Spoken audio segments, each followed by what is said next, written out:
Buenas tardes, mi nombre es Jorge Luis Vázquez Cervantes, soy estudiante de la División de Ciencias e Ingenierías de la Universidad de Guanajuato y pues en esta ocasión les voy a presentar el tema titulado Metamateriales anisotrópicos y una analogía a los agujeros negros. Este es un trabajo basado en el paper de Núñez Ambulancesco de la revista de Physics and Learning 8, 380 del año 2016. Y pues sin más preámbulos, pues vamos a comenzar. Vamos a ver un poco acerca de la historia de los agujeros negros, vamos a ver un cálculo interesante entre las ecuaciones de Maxwell en un espacio vacío, pero en coordenadas arbitrarias, y cómo estas tienen una relación directa con las ecuaciones de Maxwell en un medio dieléctrico, pero en coordenadas planas, ¿no? En coordenadas cartesianas.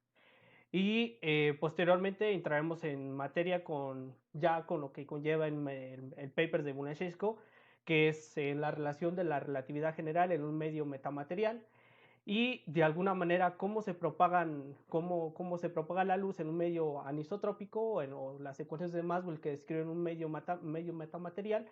En este caso, pues nos interesa conocer cómo se propaga la luz en estos metamateriales, dado que nos da una forma indirecta de cómo poder estudiar los agujeros negros a partir del uso de los metamateriales. Más que nada, ese es el punto clave de esta exposición.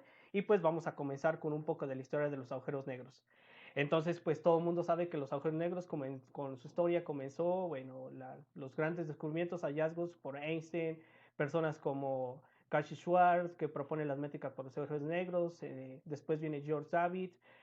Personas entre el 1931 y 1939 vienen algunos hallazgos importantes. Después viene un hallazgo muy importante que fue en el 58 con David Finkelstein, que simplemente nos propone el horizonte de eventos para un agujero negro. Después viene Kerr proponiendo la métrica para un agujero negro rotacional. Y posteriormente, pues el famosísimo premio Nobel Penrose en el 64. Vienen otras personas importantes como John Wheeler, que propone introduce el término de agujero negro en una conferencia de asociación estadounidense para los avances de la ciencia. Después viene Brandon Carr, donde ya empiezan a trabajar con el estudio de la métrica para agujeros negros, eh, pero ya rotacionales y con carga, ¿no? Posteriormente viene Stephen Hawking, también unas grandes contribuciones a esta área de la física, y ya casi acercándose a este nuevo siglo, ya vienen un poco las observaciones astronómicas que ya vienen a reformular, bueno, ya vienen a poner un poco más firme estas posturas teóricas de los personajes que vienen desde el trayecto de Einstein hasta casi a la actualidad, bueno, hasta principios de este siglo, y ya vienen incluyendo la parte experimental donde bueno, vienen las observaciones astronómicas, ligo con el estudio de las ondas gravitacionales, y pues últimamente en el año pasado, pues la gran colaboración que mostraron la primera imagen de un agujero negro, y pues aquí nos encontramos en el 2020, ¿no? Estos son los grandes avances de los agujeros negros desde el siglo pasado hasta ¿no? Hasta los últimos décadas, bueno, los últimos años, ¿no? Entonces entraremos en materia del estudio de las ecuaciones de Maxwell en un espacio plano en coordenadas cartesianas. Bueno, en principio, primero conocemos las ecuaciones de Maxwell como las enseñan en un curso de electronormal, ¿no? Son las que mostramos aquí. Y les vamos a dar un tratamiento tensorial simplemente trabajando con la intensidad de campo eléctrico, intensidad de campo magnético. Esto es importante, y pues dándole un tratamiento tensorial. En este caso tenemos que conocer cómo estructurar, cómo formar la divergencia la divergencia de un vector en forma tensorial, y pues simplemente haciendo un poco de análisis vectorial, pues podemos encontrarla, ¿no? Encontramos la primera relación de la divergencia en forma tensorial, y el rotacional en forma tensorial pues también, ¿no? Simplemente con la utilidad del pseudotensor Levi-Civita. Una vez que conocemos esas herramientas de un curso de geometría avanzada, pues simplemente las aplicamos en las leyes que rigen la naturaleza, las ecuaciones de Maxwell. Tenemos las cuatro leyes, ¿no? En su forma tensorial, de alguna manera ya están dadas en coordenadas arbitrarias aquí. Entonces son estas que tenemos aquí. Hay un punto importante aquí que cabe destacar, que no importa cualquier geometría, bueno, cualquier geometría, no importa cuán curvada, es localmente plana. ¿A qué nos referimos con esto? Que nosotros siempre podemos postular las ecuaciones de Maxwell, no importa cuán curvo sea el espacio, siempre las podemos postular de manera en cada punto de la variedad. Para ello ponemos el ejemplo de una variedad, imaginemos que nuestro espacio es una variedad con cierta curvatura, y pues en cada punto de la variedad nosotros podemos postular sin ningún problema las ecuaciones de Maxwell, simplemente pues trabajar postulándolas sobre el espacio tangente en cada punto de la variedad, y no vamos a tener ningún problema en postularlas. Y lo mismo pasaría para un espacio plano, pues los planos tangentes, espacios tangentes a cada punto de la variedad, pues es el mismo plano y no hay ningún problema. Entonces eso solamente es una cuestión importante que se estudia en el libro de Geometry and Light, que se lo recomiendo mucho.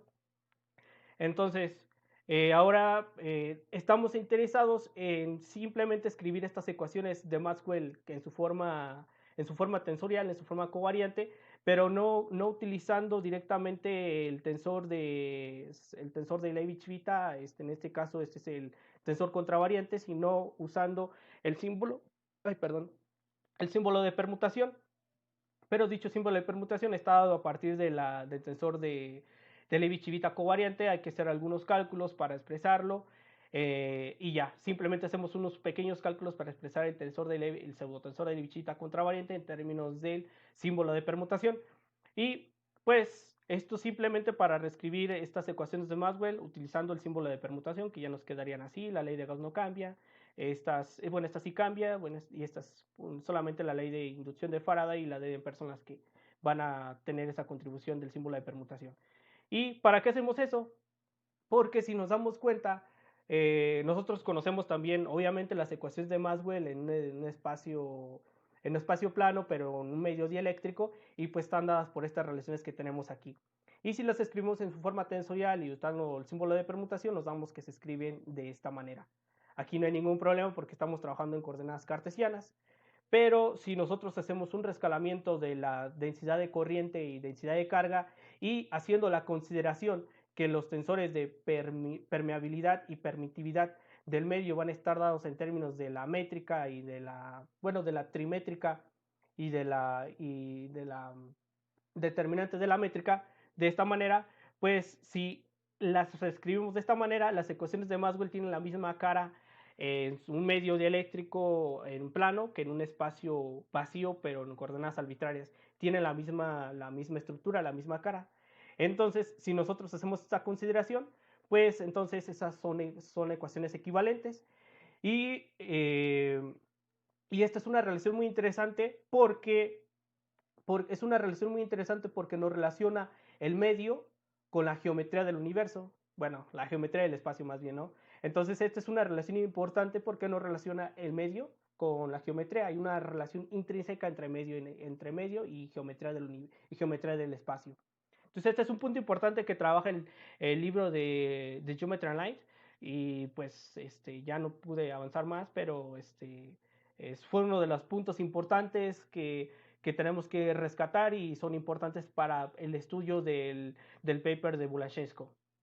Entonces, entrando en materia del paper de Bulashevsko, ok, entonces las contribuciones importantes en las contribuciones importantes en términos en el estudio de los metamateriales, pues vienen dados desde la época de Tam en un paper que propuso en 1925, donde hace una relación entre el paralelo de los cristales anisotrópicos y los espacios tipos curvos. Después vienen unas contribuciones importantes de 1957 a 1987, donde vienen algunos 6 papers que demuestran que la propagación de la luz en un espacio curvo, vacío, distorsionado por un campo gravitacional, es formalmente equivalente a la propagación de la luz en un espacio plano lleno con un medio anisotrópico no homogéneo. Y pues ya vienen algunos 6 papers que ya rescatan este estudio, pero si se fijan hay una gran hay una gran diferencia de tiempo desde que empezó a trabajar también en el 1925 y se retomó esto hasta el 57, ¿ok? Entonces ya después en el 1984, un paper de Sherwin, Schurz y Greenberg ya demuestran formalmente, hacen la demostración de las ecuaciones covariantes de que lo que les acabo de mostrar, que las ecuaciones covariantes de Maxwell en un espacio curvo pero vacío se pueden transformar a su forma estándar en un espacio plano pero en presencia de un medio efectivo, en un medio dieléctrico, ¿no? Entonces ya hacen la demostración formal. Después, ahí Plebansky en el 1960 propuso que la relación directa entre los vectores de desplazamiento dieléctrico y de campo magnético están dadas por estas relaciones, ¿no? En términos de las intensidades de campo eléctrico, de campo magnético, de los tensores de permitividad y de permeabilidad, y aquí él introduce un vector gamma, que ese vector gamma que él propone tiene que ver con la relación o el acoplamiento de los campos eléctricos y magnéticos, donde pues ese se considera, si nosotros estamos considerando un material con cierta torsión, pero como nosotros vamos a estar interesados en un material que no tiene torsión, significa que las láminas, nuestro material está formado por, imagínense, por capas de láminas, ¿no? Por capas de alguna manera paralelas unas con otras. Estamos considerando un material de ese estilo. En este caso, los materiales que son, hablamos en el sentido de torsión, son materiales que de alguna manera las capas están como de alguna manera curviadas y entonces cuando pasen los haces de luz, cuando traten de atravesar el metamaterial, pues también van a venir afectados por esta cierta torsión del material. Entonces, eso es lo que trabaja Plebansky en su paper. Son de las cosas que trabaja, pero en el caso que no estamos interesados en materiales torcidos, por decirlo así, con torsión, entonces los tensores de permitividad y permeabilidad van a estar dados por esta misma relación, que es muy parecido a lo que acabamos de calcular hace rato con los cálculos que podemos hacer siguiendo el libro de Geometry Light. Simplemente que aquí pues tenemos que incluir el término de, no vamos a trabajar con aquí trabajan con la cuatrométrica y nosotros pues allá en los cálculos anteriores trabajamos con la trimétrica. El cálculo es análogo, sale análogamente y simplemente quedan muy parecidos a lo que nosotros determinamos. Entonces, haciendo esta consideración, hacemos esta consideración para la permeabilidad y la permitividad, dadas por esta relación, las ecuaciones de Maxwell en un espacio plano, pero en un medio efectivo, son equivalentes a las ecuaciones de Maxwell en un espacio vacío, pero en coordenadas arbitrarias, un espacio curvo, ¿no? Y hay grandes contribuciones por parte de los papers, hay grandes contribuciones en el estudio de los metamateriales, en los libros de Kai Kuhn que publicaron en el 2010, algunos papers de Leonhard, que es el escritor, bueno, es el autor del libro de Geometry Online, propone dos papers, y Chen Ali, Pini y Hani, respectivamente en los años 2006, 2009, 2010 y 2014 respectivamente. Y pues nada, ¿no? Son algunos trabajos importantes que se han hecho con respecto a esto, el estudio de los metamateriales. Y si estamos interesados prácticamente en el estudio de hacer comparaciones con espacios-tiempos estáticos asociados a un agujero negro cosmológicamente esférico y simétrico, bueno, y sin torsión, no estamos considerando la torsión.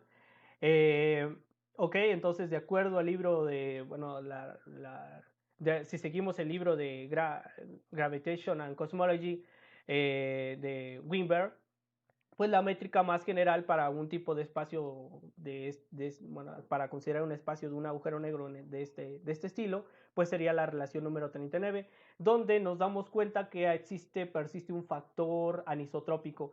Ese factor anisotrópico, pues si se fijan, es una función que de alguna manera está multiplicando a las contribuciones angulares de phi de teta, y pues en principio esta métrica obedece las simetrías rotacionales del espacio tridimensional. Pero, bueno, en este caso, si estamos considerando una métrica de este estilo, de una métrica más general con un factor anisotrópico, Entonces, las caras que tendrían los sensores de permeabilidad y de permitividad serían, dados por esta estructura. Si seguimos la estructura que nos da Plemansky, ¿no? Aquí la amarillita es la que nos da Plemansky, y simplemente haciendo un poco de álgebra y de cálculos, tomando esta métrica, pues nos podemos dar cuenta que la cara de los respectivos tensores serían dadas por, bueno, de las componentes de los tensores serán dadas por esta relación, ¿no? En términos del factor anisotrópico y en términos pues, de las componentes de la métrica y de las coordenadas espaciales. Y pues si notamos que obviamente que pues en relatividad general un espacio confortablemente plano pues tiene un factor anisotrópico 1. Y eso es una de las cosas que trabaja Núñez Ambuliashevsko, que ellos proponen una transformación de coordenadas de esta métrica para pasar de esta métrica a una métrica de alguna manera explícitamente isotrópica, en el cual no tenemos ningún factor extra que aquí de alguna manera esté multiplicando a los diferenciales angulares, sino un factor global que incluya tanto la parte radial como angular. Esta sería una métrica de alguna manera isotrópica, trabajada por, bueno, una métrica isotrópica, ¿no? Entonces lo que queremos es llegar a una métrica isotrópica. ¿Por qué? Porque de alguna manera la estructura de las ecuaciones del movimiento, de las trayectorias que nos describen los haces de luz a través del metamaterial, pues van a tomar una forma más simple. Simplemente es para simplificar, que es lo que ellos proponen. Ellos proponen este cambio de variable, bueno, esta nueva ley de transformación de coordenadas, en este caso solamente sobre la parte radial, para darle forma de una métrica isotrópica, ¿no? En este caso una métrica isotrópica. Queremos llegar a esta expresión, que es algo de lo que trabaja Núñez Ambuliashevsko. Entonces de aquí, de la 36, queremos llegar prácticamente a una métrica explícitamente isotrópica, confortablemente plana. Entonces, para ello voy a mostrar dos ejemplos y de dos métricas, en este caso la métrica de Schwarzschild, que es la primera, la muy conocida, la métrica de Schwarzschild, y nos damos cuenta que, bueno, aquí tenemos la métrica de Schwarzschild, la ecuación 40, nos damos cuenta que si le damos cara de la ecuación número 36 que mostramos aquí, la métrica con el factor anisotrópico, nos damos cuenta que este factor anisotrópico, pues para nosotros es menos 2 m sobre r. Entonces, ok, una vez que ustedes se dan cuenta que este es su factor anisotrópico, entonces hay que usar la transformación que propone Núñez Ambuliashevsko de esta integral. Hacemos el álgebra, hacemos la matemática, no es muy complicado, y nos damos cuenta cuánto vale la nueva variable ρ en términos de la variable r, la variable radial. Y también haciendo un poquito más de álgebra, pues también pueden encontrar cuánto vale la variable radial en términos de la nueva variable. Entonces aquí ya simplemente es cuestión de hacer un poco de talacha y hacer la transformación de coordenadas de esta métrica del que tenemos en la ecuación 40 a la métrica rosita que ponemos aquí. Si hacemos una transformación de coordenadas en la métrica, pues vamos a llegar a esta ecuación de aquí. Entonces de aquí esta ya tiene una cara que es de alguna manera es explícitamente isotrópica y es confortablemente plana, porque si se fijan aquí, tenemos un factor global que multiplica a la contribución de toda la trimétrica, ¿no? Entonces hay un factor global que multiplica toda la trimétrica y no como acá donde teníamos un factor anisotrópico que de alguna manera estaba multiplicando la contribución angular en teta y en fin. Entonces funciona. Y otro ejemplo, pues es agarrando la métrica de Rines no stars, que es la métrica dada para agujeros negros estáticos, pero con carga, y está dada por esta expresión número 59.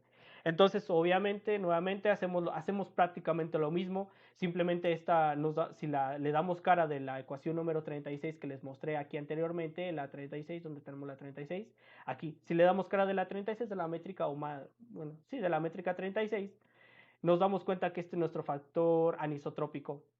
Nuevamente, haciendo la matemática y usando la transformación que propone Núñez Ambuliashevsko, nos damos cuenta que pues ya haciendo un poco de álgebra y matemáticas, nos damos cuenta que esta es la componente radial en términos de la variable r en términos de la nueva variable r, nueva variable ρ, pues es dada por esta expresión. Entonces ahí lo único que tendríamos que hacer es hacer otra vez transformación de coordenadas de la métrica viejita a obtener una explícitamente isotrópica y funciona. Pero no necesariamente tenemos que hacer eso porque de una manera más general vamos a trabajar directamente con el caso anisotrópico, que sería lo más correcto.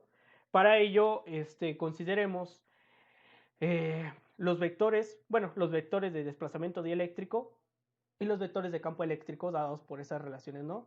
Ya lo sabemos de electro, ¿no?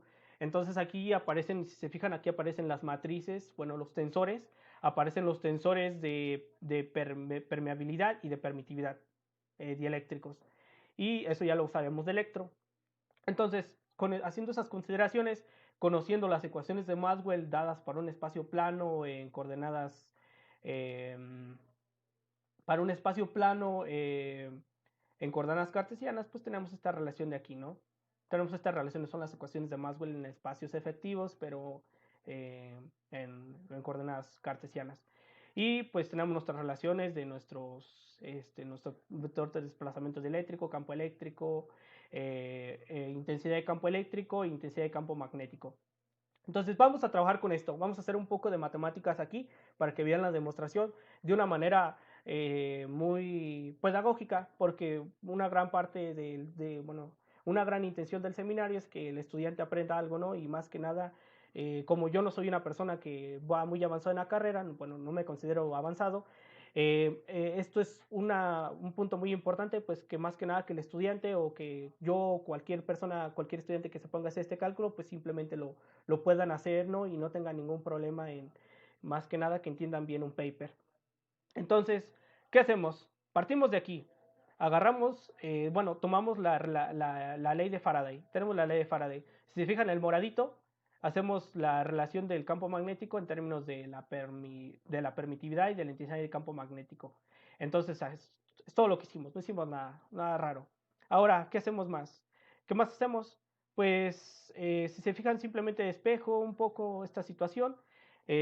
Sacamos el rotacional, le sacamos el rotacional a ambos miembros, nos queda esta relación de aquí. Se fijan, se pueden dar cuenta que este rotacional de intensidad de campo magnético, pues es dada por bueno, si se fijan, pueden aquí utilizar la ecuación de Ampère, la relación, bueno, sí, la ley de Ampère, pueden usar la ley de Ampère y expresarlo de esta manera. Y después, ustedes se pueden dar cuenta que pues su densidad de corriente no depende del tiempo, no hay variaciones en el tiempo, por lo tanto ese término es cero. Y nos queda esta relación de acá, ¿no? Nos queda esta relación, simplemente este desplazamiento dieléctrico lo expresamos en términos de intensidad de campo eléctrico y de la permeabilidad en el vacío. Digo, sí, de la permeabilidad, perdón. ¿Ok? Entonces llegamos aquí a nuestra relación, a nuestra ecuación de onda, ¿no? Tenemos aquí nuestra ecuación de onda. Tenemos aquí nuestra ecuación de onda y ahora lo que vamos a usar vamos a usar la relación de la condición de una onda monocromática dada por esta relación de esta derivada. Y esto pues lo pueden revisar en el libro de Landau, de Electrodynamics. Ok, entonces su ecuación de onda toma esta forma de aquí.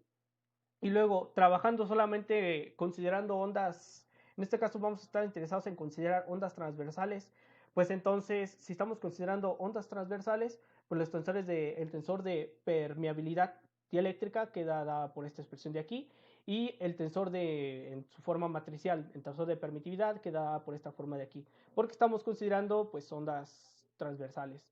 En este caso, los vectores de desplazamiento dieléctrico y de campo magnético quedan dados por estas relaciones de aquí, simplemente los expandimos un poco. Entonces, estas son importantes, quiero que se las graben porque ahorita las vamos a necesitar, estas relaciones de aquí, más que nada dos relaciones de aquí, estas dos relaciones. Y, ok, entonces, consideremos que, considerando la componente Z de una onda monocromática transversal, bueno, un campo magnético que solamente contiene solamente tenemos componente en la dirección Z unitaria, y que se propaga en el plano ecuatorial XY, pues no estaría dada por esta relación de aquí, ¿no?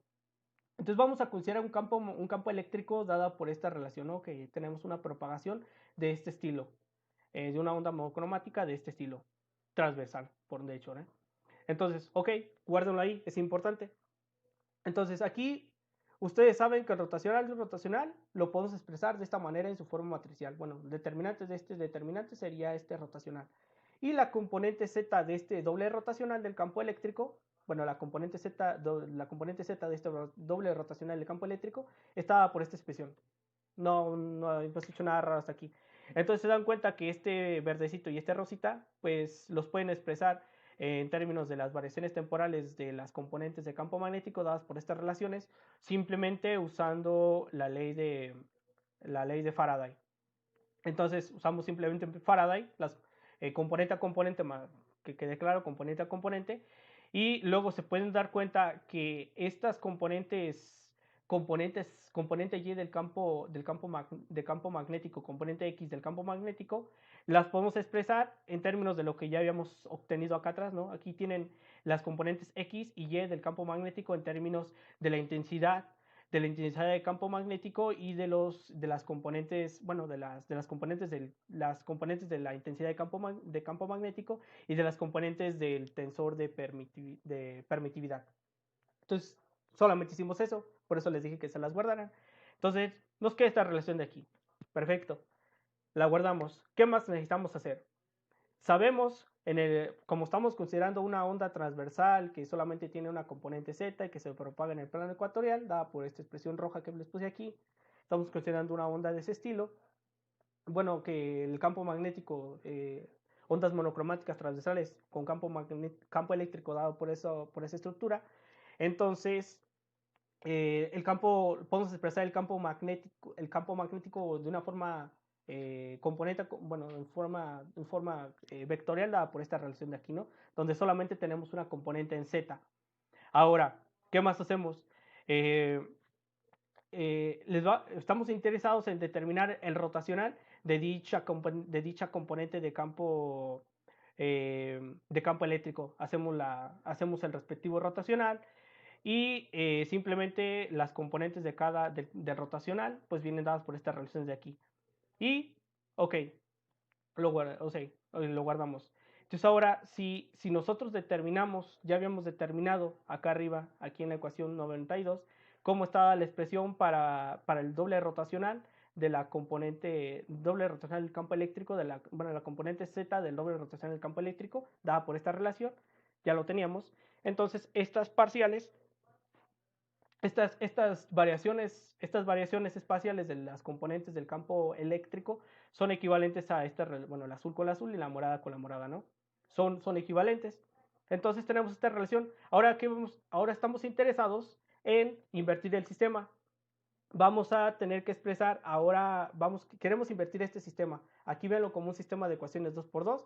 Entonces vamos a querer invertir ese sistema. Aquí conocemos las variaciones espaciales de las componentes del campo eléctrico en términos de las variaciones temporales de las intensidades de campo magnético y queremos invertir el sistema. Ahora queremos conocer las variaciones temporales de la intensidad de campo magnético en términos de las variaciones espaciales de campo de la intensidad de campo eléctrico. Entonces, hacemos simplemente el álgebra, hay que hacer la talacha, más o menos esto es lo que hay que hacer. Ahí tenemos una primera relación, la 111, y tenemos otra relación que es la 116, una vez invirtiendo el sistema. Después, para poder expresar estas expresiones, la 111 y la 116 de una manera más compacta, pues vamos a usar las componentes del tensor covariante de la permitividad magnética. Entonces, para ello hay que usar un poco el álgebra lineal y expresar esas componentes, las componentes del tensor covariante, y nos quedan un poco más simplificadas si usamos dichas componentes del tensor covariante de la permitividad magnética. Nos quedan más simples, así. Entonces, ya tenemos ahí dos situaciones importantes. Entonces, ahora, ¿qué hacemos? ustedes que pueden calcular el rotacional de la intensidad de campo magnético con este determinante, ya lo saben de álgebra lineal. Entonces, si ustedes simplemente se quedan, les interesa conocer cuánto vale esa componente Z de dicho rotacional, pues saben que es esta estructura de aquí. Entonces, si calculan la derivada, hacen un poco de álgebra calculando la derivada temporal de dicha componente, les queda así, podemos invertir las derivadas y no hay ningún problema. Entonces les queda esta relación de aquí. Si se fijan, esta relación se nos hace conocida, bueno, la guardamos, es importante, tenemos esta relación de la variación temporal de la componente Z de la intensidad de campo magnético, es importante, bueno, de este rotacional de intensidad de campo magnético, es importante. Ahora, usando la ley de Ampère, saben esto, muy bien, ustedes pueden obtener, estamos interesados en la componente Z de dicho campo, de dicho rotacional de intensidad de campo magnético, en este caso la componente Z, y calculando las derivadas temporales, la derivada temporal de dicha componente, se dan cuenta que les queda esta expresión de aquí. Y entonces aquí lo que hacemos es que igualamos, bueno, antes de hacer eso, antes de hacer la igualación, aquí podemos usar la condición de onda monocromática propuesta por el libro de Landau, eh, de Electrodynamics. Simplemente usamos esa condición de onda monocromática para expresar esta derivada temporal de esta componente Z de este rotacional en términos de esta cosa que tenemos aquí. Entonces aquí podemos igualar directamente la relación 129 con la 124 y obtenemos esta relación 131. ¿Qué nos describe la ecuación 131? Es muy importante, pues nos describe las trayectorias de los haces de luz a través del metamaterial anisotrópico.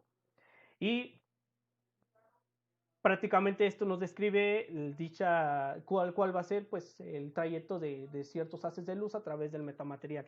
Y van a estar descritos por esta ecuación diferencial. Esta ecuación diferencial, en principio, es una ecuación complicada de resolver. Y lo que tenemos que usar es usar los métodos numéricos. En este caso, Bulanchesco y Núñez usaron un simulador para simular estas trayectorias, ¿no? Dadas por estas gráficas. Estos ya son simulaciones donde hacemos ciertas consideraciones para hacer consideraciones en respecto a la intensidad de luz que vamos a usar y más que nada esas cuestiones, ¿no? Entonces, ¿qué es lo importante de esto? Que si ustedes grafican esta ecuación diferencial, encuentran, bueno, no las grafican, las simulan, hacen simulación. Entonces, aquí si se fijan, viene la luz, viene con una cierta intensidad fuerte, pero conforme va avanzando sobre el material, va teniendo alguna distorsión, el trayecto de la luz se va curveando, ¿no? Así de este estilo, ¿no? Se ve muy interesante porque conforme va pasando pues los haces de luz a través del material, pues van a tener unas trayectorias que en principio se asemejan a las trayectorias que el comportamiento de la luz en un agujero negro, ¿no? Cómo se comporta la luz, ¿no? En un agujero negro. Entonces, esos trayectos de luz son equivalentes a los de un agujero negro. Y esto es el gran hallazgo de este paper, que simplemente nos dice Núñez Ambullachesco, si nosotros somos capaces de construir un metamaterial con estas características dadas en términos de los factores anisotrópicos y estas relaciones, considerando ahí las relaciones que les habíamos mostrado aquí anteriormente, les pongo la diapositiva exacta. Sí, esta de aquí. Si hacemos estas consideraciones, entonces esas consideraciones de la permitividad y de la permeabilidad, de los tensores de permitividad y permeabilidad, pues obviamente la luz va a tener un comportamiento similar al comportamiento que hace los haces de luz pues en los agujeros negros, ¿no? Entonces, este es el gran hallazgo de Núñez y Mulachesco, que ellos proponen una forma alternativa bueno, todos ellos y en conjunto con todas las investigaciones que hay detrás de todo esto, proponen el estudio de los metamateriales o una alternativa para poder de alguna manera descifrar y poder estudiar los agujeros negros con lo que tenemos aquí en la Tierra, más que nada, si somos capaces de construir estos metamateriales, pues vamos a poder de alguna manera poder de estudiar de una manera más precisa y en este caso, si no de una manera indirecta, los agujeros negros, que son las cosas tan raras y que todo el mundo quiere conocer, ¿no? Son esas cosas tan exóticas en el universo que describe, que contienen tantos, pues, tantos enigmas, tienen tantos enigmas, tantos secretos que aún no conocemos y queremos conocer su naturaleza de ellos, ¿no? Entonces, pues nada, esto casi prácticamente sería todo lo que conlleva el paper. Espero les haya gustado esta contribución, pero todavía no terminamos. Tenemos las referencias. Estas son las referencias que seguí, que es el libro de Leonhardt, de Geometry and Light, el paper de Núñez Buliashevsko, de la revista Physics Leverage 8, del año 2016. También leí un poco el paper de Plebansky, es muy bueno, muchos investigadores de la DSI. Me recuerdo el profe Vargas, me comentó que conoció al doctor Plebansky allá en Ciudad de México, el doctor Miguel Vargas, ¿no? Miguel Vargas Luna, de hecho él es investigador aquí en la División de Ciencias e Ingenierías. ¿Qué más? Ah, sí, pues seguimos un poco el libro de Landau, muy importante el libro de Landau, me guío un poco de Landau en estas cuestiones de los medios dieléctricos. Y pues como agradecimientos pues, quisiera agradecer al doctor José Luis López Picón, y al doctor José Socorro García Díaz, que fueron las personas, pues los doctores que me apoyaron un poco más, me apoyaron mucho. Recibí mucho apoyo por parte de ambos, en cuestiones a dudas de entendimiento del paper y de todas esas cuestiones que uno pues no es capaz de resolver solo, ¿no? Entonces les agradezco mucho su apoyo.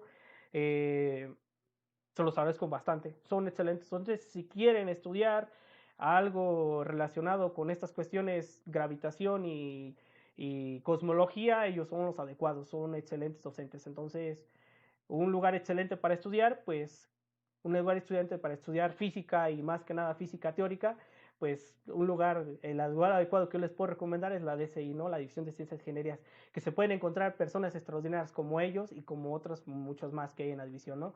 En este caso ellos son extraordinarios y muy recomendados, excelentes investigadores. Y como último preámbulo, pues quisiera agradecerlos a ustedes. Muchas gracias por escucharme. Espero les haya gustado esta plática de cosas raras, de cosas raras diría mi familia. Pero es son grandes hallazgos que al final pues nos ayudan a saber un poco más de dónde provenimos y todas estas cuestiones, ¿no? Que un día nos hemos preguntado cuál es nuestro origen y pues aquí es donde encontramos las respuestas en la ciencia. Y pues sería todo. Les agradezco, muchas gracias. Y pues que pasen, bueno, para mí son noches, que pasen muy buenas noches, buenos días, dependiendo, o tardes, a ver qué horas ven este video. Muchas gracias y nos vemos hasta la próxima.